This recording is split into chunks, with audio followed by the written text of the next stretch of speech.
Salut à tous les amis, j'espère que vous allez bien. On se retrouve aujourd'hui pour une nouvelle vidéo. Dans cette vidéo, nous allons évoquer le mercato surtout d'été, puisqu'il y a beaucoup de choses à dire, mais également des informations concernant le mercato d'hiver, puisque le Barça, évidemment, essaye d'être actif le plus possible afin de renforcer l'équipe.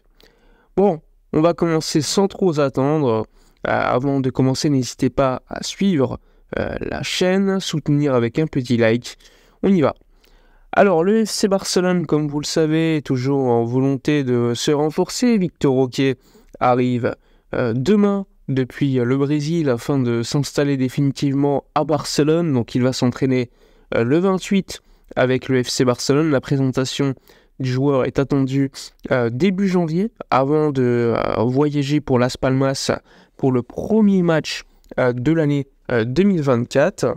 Donc il y aura Victor Roque qui sera présent avec l'équipe. Mais est-ce qu'il y aura de nouveaux renforts afin de pallier notamment à l'absence de Gavi? Alors le FC Barcelone le sait, un milieu de terrain est aujourd'hui nécessaire suite à la blessure très grave de Gavi.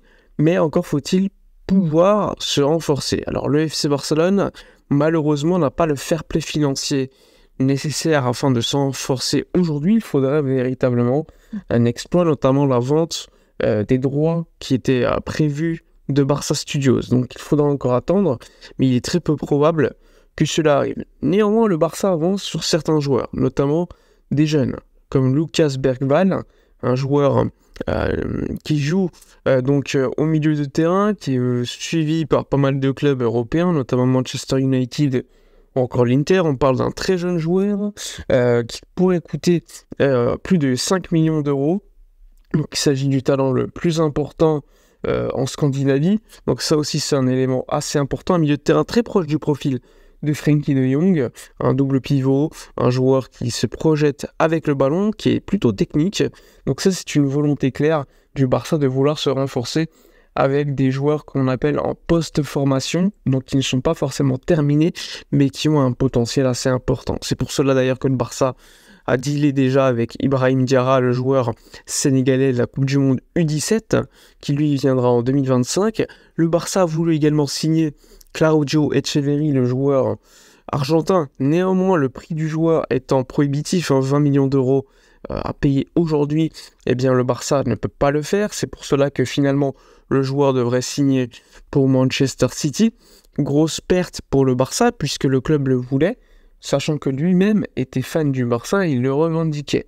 Néanmoins, encore une fois, c'est une question économique de fair play financier et aujourd'hui le Barça ne peut pas lutter contre des clubs qui, entre guillemets, ont beaucoup d'argent. En plus de ça, les conglomérats de clubs, ce qu'on appelle les galaxies de clubs, permettent aux grands clubs comme City, Chelsea ou autres de pouvoir signer des joueurs et les garder dans leur petit club, entre guillemets, les prêter et les récupérer plus tard. Donc ce qui facilite grandement la faisabilité de signer des jeunes qui se disent « Ok, je vais peut-être prêter ailleurs, mais au moins je reviendrai dans le club, le grand club qui m'a acheté. » Ce qui n'est pas forcément le cas dans les clubs comme le Real, le Barça, qui eux, dès qu'ils achètent un joueur, ils lui font confiance, ils doivent le garder, et sinon ils vont le prêter dans d'autres clubs, et là ça peut vite mal tourner pour eux. Donc c'est pas du tout la même chose, et à mon avis c'est une concurrence qui n'aide pas les grands clubs qui n'ont pas de galaxie de clubs. Donc Claudio Echeverri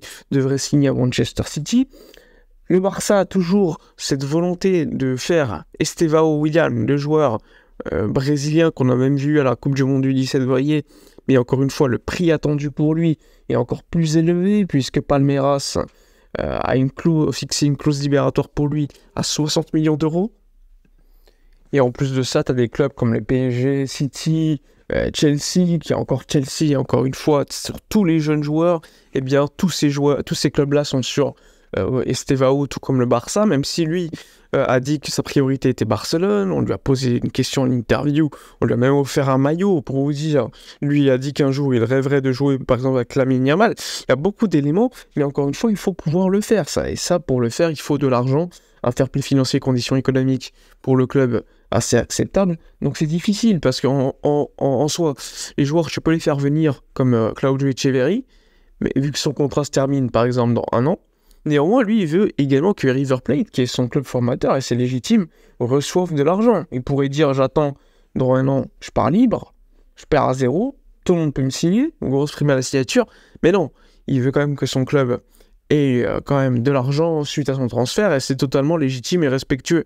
Mais encore une fois, le Barça aujourd'hui ne peut pas faire cela. Donc ça met le club dans une situation où il prend du retard sur certains jeunes, où il doit faire quelques paris, et lorsqu'il fait ces paris-là, il doit être très sûr pour les faire.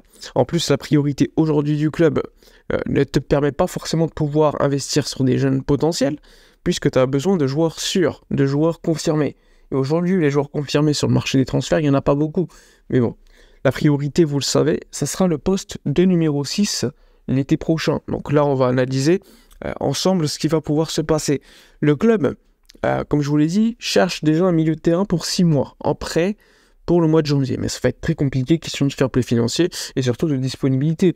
Le Barça aurait voulu un joueur comme Giovanni Lo Celso, mais Tottenham ne va jamais le lâcher puisqu'il y a des blessés et qu'en plus de ça, c'est un joueur de qualité qui apporte beaucoup dans une équipe.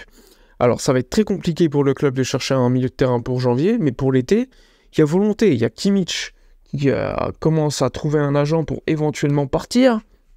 Tu as également Zubimendi qui est le favori de Xavi. Et de l'autre côté, eh bien, tu as deux joueurs beaucoup moins forts qui sont cités. Mais encore une fois, on verra lors de l'été prochain, puisque des départs auront lieu. Alors là, on va en parler, les départs. Puisque le Barça, donc à la presse, revendique qu'un défenseur central va quitter le Barça.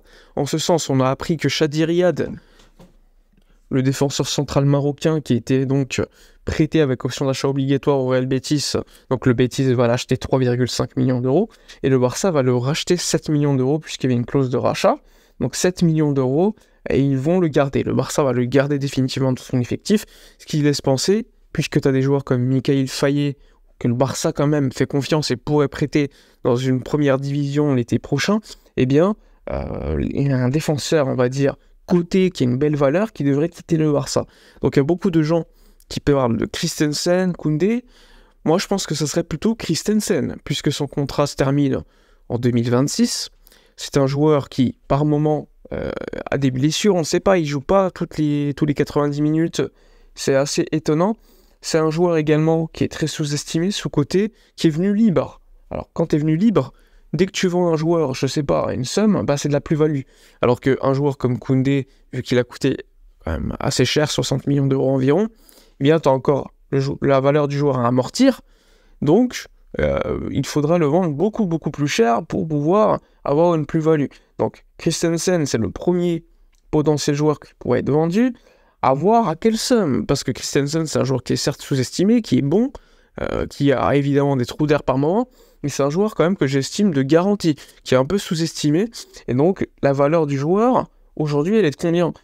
Franchement, moi j'aimerais que le club puisse se vendre à 50 millions d'euros, mais vous connaissez le Barça, c'est un club qui ne sait pas beaucoup vendre, donc là aussi il faudra analyser ce que va faire le Barça en été, mais c'est une éventualité qui pourrait aider également sur le fair play financier, et pour, on va dire, équilibrer les comptes, parce que les comptes, on verra à la fin de l'année, à la fin de l'été, mais ça risque d'être compliqué quand tu vas jouer toute l'année à Montjuïc. Est-ce que tu vas finalement respecter le budget qui était prévu ? Pas sûr. Donc là aussi, une vente de Christensen pourrait aider à créer du fair play et équilibrer les comptes. Voilà pour la vidéo de la journée. N'hésitez pas à donner votre avis, liker, commenter, partager. Moi, je vous dis à la prochaine et d'ici là, comme d'habitude, portez-vous bien.